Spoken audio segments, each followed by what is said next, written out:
hari ini cukup menyedihkan bagi Komnas Perlindungan Anak ya, karena ada sebuah lembaga atau institusi pendidikan yang begitu dikagumi, khususnya masyarakat Batu ya, dan masyarakat khususnya Jawa Timur. Nah, ternyata sekolah berinisial SPI itu yang berada di Kota Batu itu menjadi sumber malapetaka bagi peserta didik di sana. Apa itu?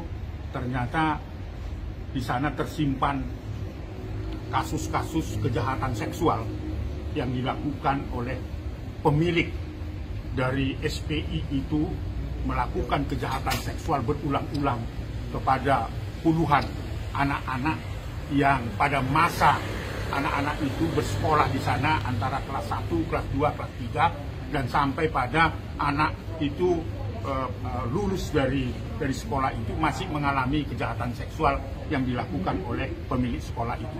Siapa pemilik sekolah itu? Sungguh mengagetkan bagi saya, karena kebetulan saya pernah mengenal beliau, berinisial JE. JE ini adalah, saya kira masyarakat di Kota Batu dan di Jawa Timur itu mengenal beliau, tetapi perilakunya adalah perilaku masuk dalam kejahatan luar biasa, karena melakukan kejahatan seksual terhadap peserta didiknya sampai usia dewasa. Jadi artinya bukan hanya sekali dilakukan, tetapi berulang-ulang, dan itu dilakukan di lokasi di mana anak itu dididik, yang seyogianya adalah menjadi entrepreneur, menjadi anak-anak yang berkarakter. Tetapi karena perilaku si pengelola ini mengakibatkan anak sekarang ini berada dalam situasi yang sangat menyedihkan. Karena perilaku kejahatan seksual itu dilakukan bukan hanya di tempat di mana anak itu dididik, tetapi juga dilakukan di luar negeri ketika mereka melakukan kunjungan-kunjungan ke luar negeri. Apa yang terjadi di situ? Laporan yang terkonfirmasi, selain kejahatan seksual yang berulang-ulang, korbannya adalah sejak anak-anak itu SMA di sana, tetapi juga melakukan kejahatan fisik, memukul, menendang, ya, memaki, termasuk kekerasan verbal dan seterusnya, termasuk kekerasan yang sifatnya ekonomi. Mereka dibungkus untuk bersekolah, tetapi ternyata mereka dipekerjakan melebihi jam kerja dan menghasilkan uang yang begitu banyak, tetapi mereka tidak mendapatkan upah yang layak atau imbalan yang layak. Jadi artinya apa? Data yang terkonfirmasi dari korban ini kepada Komnas Perlindungan Anak ada 3 hal: terjadi kejahatan seksual di sana berulang-ulang, terjadi eksploitasi ekonomi, artinya memanfaatkan anak untuk dipekerjakan, terjadi juga kekerasan fisik yang dilakukan oleh pengelola sana.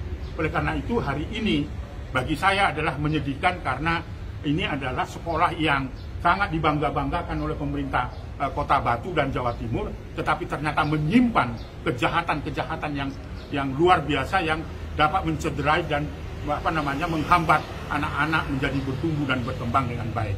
Jadi saya kira hari ini kami diterima oleh SPKT untuk melaporkan ini adalah bagian dari penegakan hukum.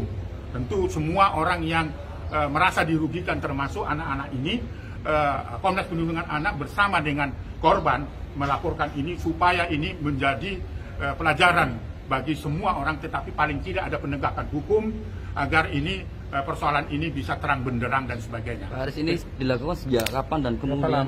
Jadi itu adalah di akhir 2020 masa COVID-19. Korbannya Korbannya yang terkonfirmasi yang ada di Komnas Perlindungan Anak 15 sekarang. 3 diantaranya ini yang hadir sekarang, karena mereka sudah kembali di masing-masing, karena peserta didik itu adalah berasal dari beberapa daerah, dari keluarga-keluarga miskin yang seyogianya adalah membantu untuk anak-anak miskin itu bisa berprestasi dan sebagainya. Tetapi ternyata dieksploitasi secara seksual, ekonomi dan sebagainya. Ada yang dari Palu, ya, ada yang dari Kalimantan Barat, ada yang dari Kudus, ada yang Blitar, dan ada yang dari Kalimantan Timur, Sangatta dan sebagainya. Ini yang saat ini sedang berada di rumah orang tuanya masing-masing, tetapi semua itu punya pengalaman pahit yang dirasakan. Ada bukti kekerasan seksual, Pak? Ada. Jadi kami punya testimoni, ya, punya saksi-saksi dan sebagainya. Jadi lengkap, ya. Jadi itu artinya Komnas Perlindungan Anak hadir di sini itu karena memang datanya terkonfirmasi, termasuk kekerasan fisiknya, eksploitasi ekonominya, termasuk kekerasan seksualnya, dan testimoni. Testimoni dari korban-korban itu. Dan itu bisa dilihat secara multimedia bahwa kesaksian itu adalah pembenaran. Awal kebukanya gimana, Pak? Setelah lama dari 2000? Awalnya ya tentu karena ada suatu tekanan yang sangat luar biasa yang terus tersimpan. Itulah artinya ketika anak mengalami kejahatan seksual itu tidak pernah bisa terlupakan, tetapi terus menjadi tekanan psikologis. Akhirnya itu dilaporkan dan disampaikan ke Komnas Perlindungan Anak 1 minggu yang lalu. Setelah 1 minggu yang lalu kita gali, kita investigasi, kita konfirmasi data itu, sampai ada tim kita yang mendatangi misalnya ke Poso, ke Palu, ke Blitar dan sebagainya. Tadi malam baru pulang hampir jam berapa ya dari Blitar, tapi karena ibu si korban itu dalam keadaan sakit. Langsung 3 anak itu satu persatu? Ya tentu dia bisa dikenakan 3 pasal berlapis tadi. Kekerasan seksual, ya, ancamannya di pasal 82 dari Undang-Undang 35 tahun 2014 dan Undang-Undang 17 tahun 2016 itu bisa dihukum maksimal seumur hidup, ya. Bahkan kalau itu terbukti dilakukan berulang-ulang bisa dikebiri. Lalu kemudian pasal eksploitasi ekonomi itu bisa di pasal 81, kekerasan atau kekerasan fisik itu di pasal 80 dari Undang-Undang 35 tahun 2014. Artinya si pelaku DE ini bisa dikenakan 3 pasal berlapis. Ini serius persoalannya. Ini serius persoalannya, bukan persoalan semata-mata kasus tindak pidana biasa saja. Ini sudah luar biasa. Karena ketika melakukan kejahatan seksual berulang-ulang berdasarkan Undang-Undang 17 tahun 2016 itu adalah merupakan extraordinary crime dan harus diselesaikan dengan luar biasa pula dan cepat. Itulah artinya saya mengapresiasi SPKT Polda Jatim ini kerja cepat dan memberikan respon terhadap laporan itu karena ini merupakan kejahatan luar biasa. Kemungkinan lebih dari 15. Kemungkinan ya, karena ini baru 15 saja dari 3 ini sudah begitu serius persoalannya, tetapi mungkin saja karena ini nggak pernah terbuka dan tidak ketahuan, itu bisa saja korban-korban yang baru-baru ini juga terjadi. Dan bisa saja bukan hanya si JE, tapi mungkin juga adalah pelaku-pelaku lain.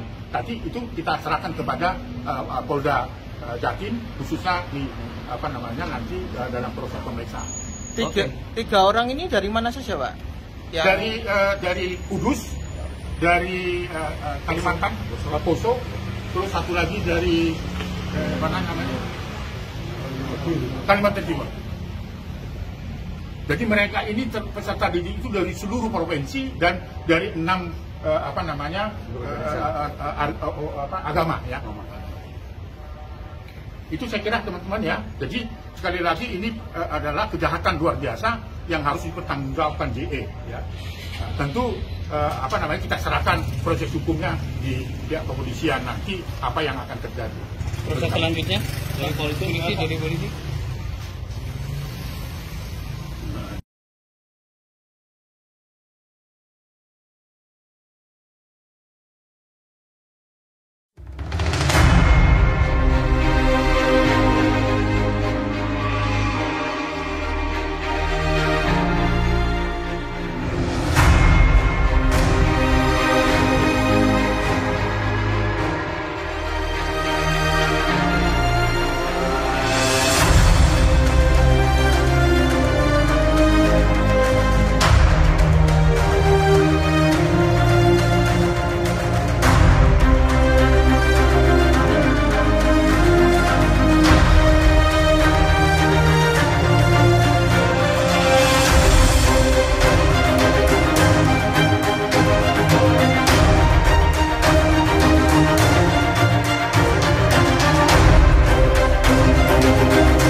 Very positive people and very positive minded and very kind hearted, and making out of a not so good situation a very good situation.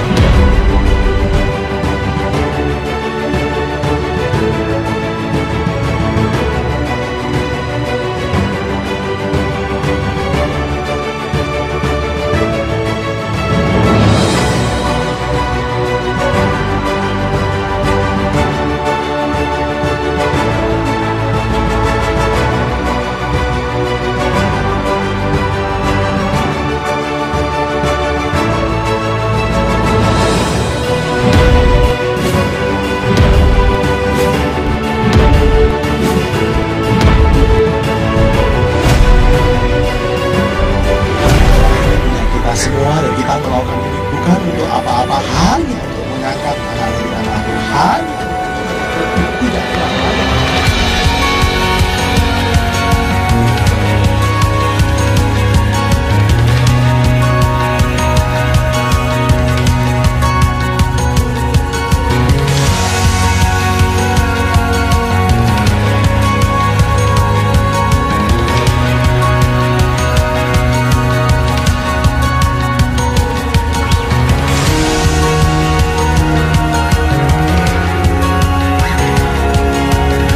Tahun 2010 kita akan dirikan sekolah gratis buat anak-anak yatim piatu yang tidak mampu.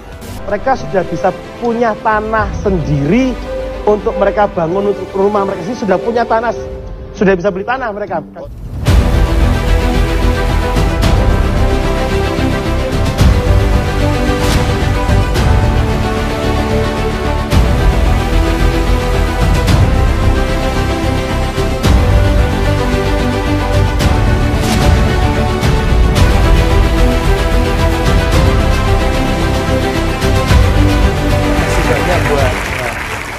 Bang Andi Noya dan juga Metro TV serta seluruh manajemen dari Kick Andy, semoga jaya terus, Bang.